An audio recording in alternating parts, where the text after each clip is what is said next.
We're going to get started here. Thanks for joining me in this highly coveted first time slot in day 2 here at IFE. But trust everyone's had a good couple days. It was good to see many of you at our opening reception on Monday evening. It was great to connect with old friends. It was equally good to meet new partners. And just a great first day, and the atmosphere here at IFE has been good on day 2. Always good to see all the innovative things going on in the industry and what we're bringing to bear. Today we're going to talk about nearshoring and some strategies you can use as you try to, we're all kind of navigating these waters of balancing supply chain resiliency with cost, right? There's a lot going on in that space today. We're going to talk about some simple things that we think can really enhance your strategy if you're already on your way, or if you're looking at how to start that roadmap, some foundational things that really get you started on that journey. But before we do, just a brief introduction of myself. My name's Daniel Harms. I'm the CEO of Optimas Solutions here in the Americas. I'm joined here by many of my army of Burgundy here of Optimas team members and my partner, Mike Tuffy. Mike and I get the privilege of leading our team all across the globe, really focused on driving operational excellence to enhance the overall customer experience. And we do that through partner with many of you as our partner suppliers with our really broad distribution network, as well as a depth of manufacturing experience and knowledge that we bring. And we're one of few distributors that actually have that both balance of distribution as well as manufacturing. I'm based out of Atlanta. I have a lovely wife, Laura, and 3 lovely sons. My oldest is out of college and recently married. My second son is in college in Montana. My third son's at home trying to figure out what college he wants to go to. Having 3 sons means I'm constantly trying to keep up with them, which means, fun fact of myself, or really unfun fact, I am incredibly injury prone, which I think just means I'm getting older. So I'm currently on the Aaron Rodgers Achilles recovery plan. I ruptured my Achilles this summer, just trying to keep up with those 3 sons. But I've got 20 plus years in the supply chain industry. Really it's just been a passion of mine since I started college. And I think many of us that are drawn to supply chain are drawn to the problem solving that you get to do, right? There's never a dull day in supply chain, and now more than ever, there's plenty of problems. I think what makes supply chain unique is really those problems. They're similar, they've been the same through the years, but they find new and creative ways to manifest themselves. And that kind of always pushes us to have to continue to come up with creative solutions. Innovation, and I think that's where we kind of are in the journey right now. I spend every week in Chicago, so our corporate office is in Chicago, so I spend a lot of time flying back and forth, but again, it's just important to be there with the team.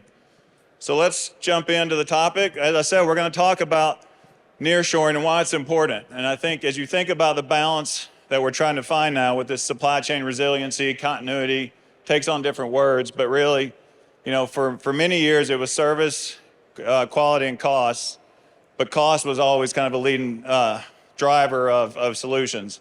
Now, I think the continuum is kind of, the balance, is kind of evened out a little bit. So finding ways that we can nearshore to help satisfy some of those market challenges that we face with. I think the last few years have really got us to all kind of rethink about the fragility of our global supply chain. The interconnectivityness of it all has driven tremendous value to our value chains all across the globe, all across many industries. But I think over the last few years, we've seen the inherent risk in some of those global connection points. So regionalization, localization, bringing some of those things back. It's not about shifting away from, offshoring. There's a tremendous amount of value in a global supply chain.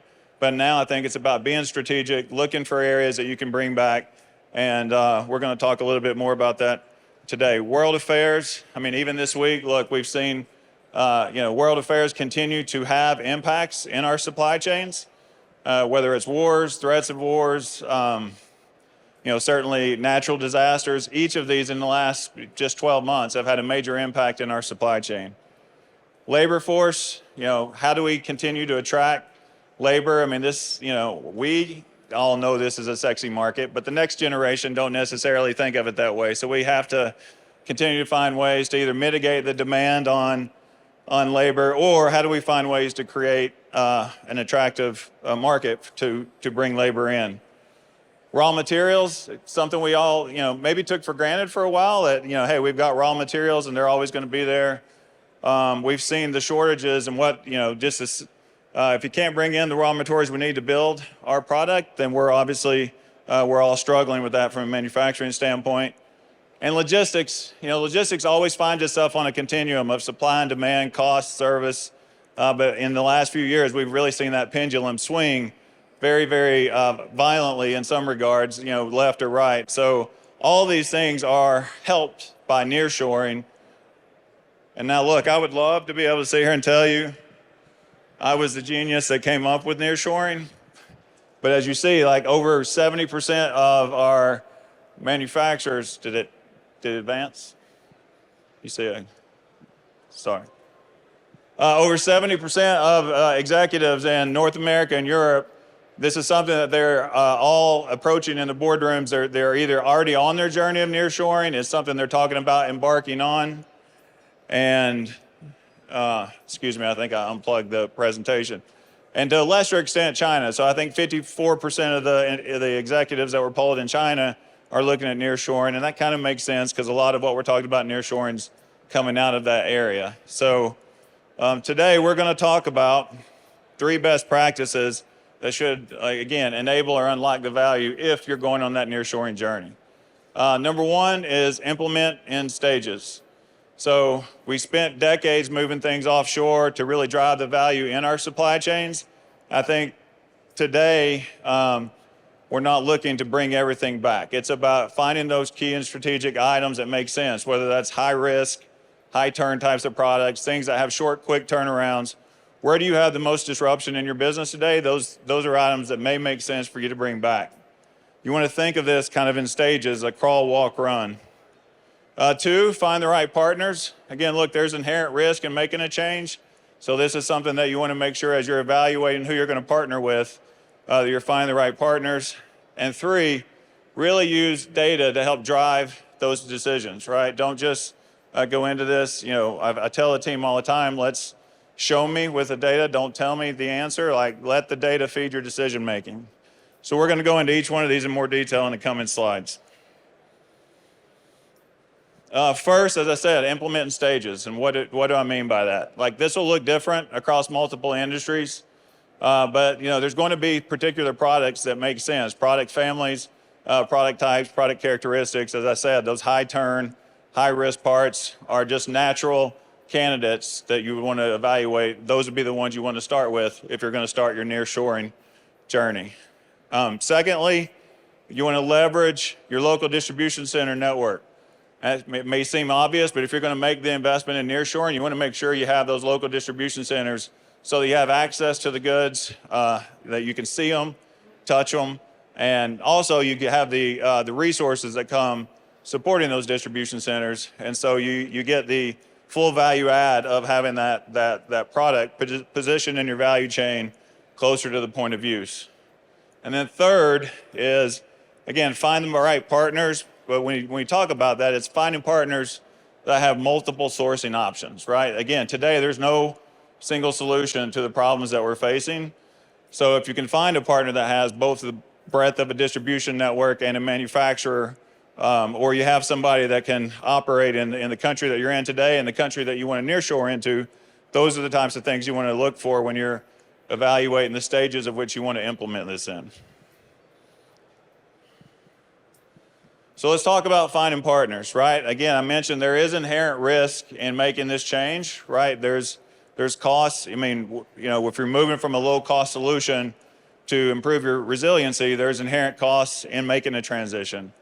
So if you're going to do that, it's going to be important that you find the right partner that can help you make this transition successful as well as seamless, right? And so there's certain characteristics you should look for in a partner that's going to help you on this journey. 1, are they bringing cost out activities to you proactively? As I mentioned, if you're going to have to invest in incremental costs to nearshore, you want to find a partner that's going to help you win that back over time. So what types of engineering solutions are they bringing? What types of cost out activities are they bringing? And are they bringing them proactively, or are you having to bring them along?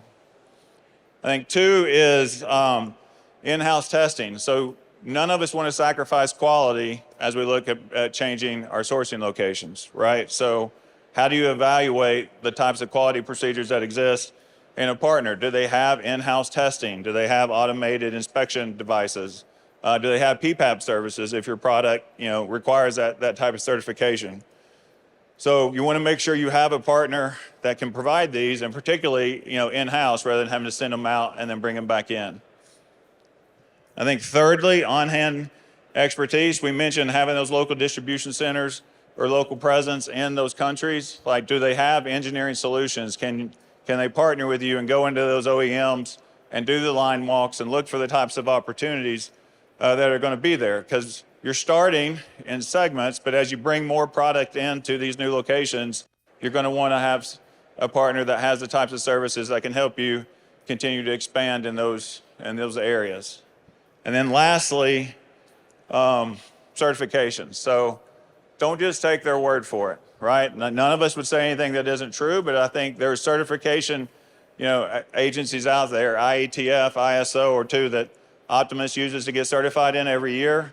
But I think these are just, objective ways for you to go out and evaluate the partners that you're choosing so that you can kind of normalize those through some type of standardized evaluations. So number one was implementing segments, right? Number two was find the right partners. And then the third way, as I mentioned, is really you want to use data to really drive that segmentation or that decision-making process, right? I think, like we all know, sometimes we fall victim to the squeaky wheel syndrome. And I think if you're going to make an investment in nearshoring and moving product or changing sourcing locations or changing sourcing providers, you really want to make sure that you're making a data-driven strategy shift. So you're going to find those high-turn, high-risk parts. You want to do that through using the information that we have. We have more information in our supply chain than ever before, right? But it's only as good as how we put it to use. And as I mentioned, you don't want to just necessarily say, okay, this buyer says this is the part that we want to move. You want to make sure that that information is fed to really identify those parts that are going to be the riskiest or that have the most advantage from a service perspective to move. I think two is, as you continue to use that information, you want to leverage competitive forecast or quantitative forecasted with qualitative knowledge. And what I mean by that is, like, forecasting is always, it's not a perfect science. It's as much art as it is science, and today more than ever, right? So if you can feed your historical consumptions and your customers' forecasts and then back that up with industry knowledge, customer expertise, market intelligence, you kind of get that great balance between qualitative and quantitative. But I think it gets really special if you can dump that into some type of predictive analytics software. And so as we've seen the digitization of the supply chain, it's been really cool to see the insights gained over the last 5 years through machine learning and artificial intelligence. And I think the next 5 years, we're going to see that increase and be even more rapidly. So make sure that you have that both quantitative and qualitative knowledge. And I think lastly, collaborate for end-to-end visibility. And that means, again, if you have all this great information all across the value chain, are your suppliers or your partners providing it to you, right? It's one thing to say things, but are they being transparent with you and providing the information? Two, as you have your own information unlocked, is it understood throughout your supply chain? So the information, again, is only as good as we put it to use. And I see far too many times that we have great knowledge in pockets or silos, but we don't put that together for that true end-to-end visibility. So as you start to move things across the globe and make those critical decisions that we're all faced with, you want to make sure that you're really collaborating with your new partners and within your own internal organizations to really make sure you have that end-to-end visibility. So as we start to wrap up, I think there's some inherent advantages into nearshoring, right? Why? It's risky, could be costly. Like, what are the advantages to an OEM or a distributor if they're looking for some type of nearshoring? The first one, again, accessibility. We mentioned, do you have access to those resources, whether whether it's process or obviously inventory being positioned closer to that end point of use. Number two is flexibility. So again, we all are faced with demands or fluctuations in demand today, right? How quickly we can respond to that. The closer we are to the end use, the more flexible we can be in responding to those inherent fluctuations that we're going to see. Three is support, right? The more, having someone in local time zone, having product positioned close to the customer, it's just inherently you're building a better, more supportive infrastructure. Four is really about speed. Like the name of the game today is speed. How quickly can you react? How quickly can you deliver? How quickly can we get product there? What's our lead times? How do we drive those down? So again, nearshoring has inherent speed benefits. And then five is resilience. Look, we're doing this to try to find that balance between cost and resiliency. So nearshoring is going to allow you, it's really the summation of all of these advantages is in supply chain resiliency. Six, sustainability. We didn't talk a lot about this, but Optimas is committed to reducing our carbon emissions. I know many of you are on that journey as well. There are inherent advantages in sustainability from nearshoring, just reducing those carbon emissions. And then lastly, right, I think we would all feel better when you can lay your head down on the pillow and know that I know I'm going to face a problem tomorrow, but because I've got these nearshoring advantages now, I know I'm going to be able to react in a lot better. So that peace of mind with a reliable option, having multiple solutions to solve every problem, that's what one of the big things that nearshoring brings. Again, it's not about bringing everything back that maybe was moved offshore 10 years ago. It's about finding where you have risk in your supply chain and finding for partners that can bring it back so that you can try to have those the reliable service that all of our customers need. I think the reality is there's no silver bullet to solving the challenges that we have today. I think as you look at the best practices that we've talked about today, they may seem foundational, but I think that sometimes is what's necessary, right? It can be scary to take that first step if you're going to move from a supplier from a country to another supplier. But we've found over the last 2 years as Optimas has been on this journey that if you can just employ these simple tactics, they will help you either get started or they'll help accelerate and improve a nearshoring transition. So happy to take any questions.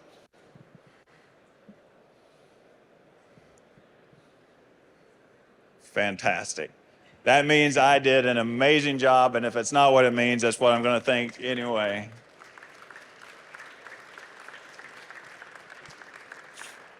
IFE does want to make sure that the content they produce continues to be relevant. So if you guys don't mind, go on, take the survey, and make sure to provide them feedback because they want to continue to bring good content for all of you. So I will be around after the session if you want to have just one-on-one or talk about it a little more deeper. And we have our stand over just around the corner here in Optimas Green. So come find us there. Come see me after the show. Happy to talk with any of you about our journey, my journey, and how we've kind of stepped into this. We've seen, we had made a major announcement just yesterday about expanding our manufacturing footprint into Monterrey, Mexico. So again, just another example of where Optimas is, taking key steps to try to continue to improve our supply chain resiliency. So thank you.